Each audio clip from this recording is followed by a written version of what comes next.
Assalamu Walaikum. Hello friends, how are you? Welcome back to my another video. In this video, I am going to show you how to make table borders thicker in Google Docs.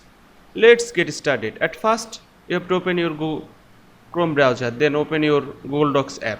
Then go to the insert menu and go to the table option and create a table.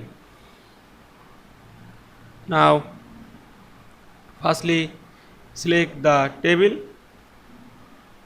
then go to the border white option, then increase, you can increase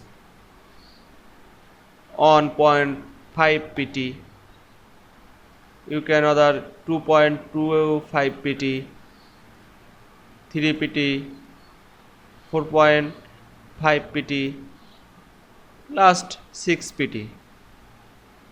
Now I am select 4.5 pt.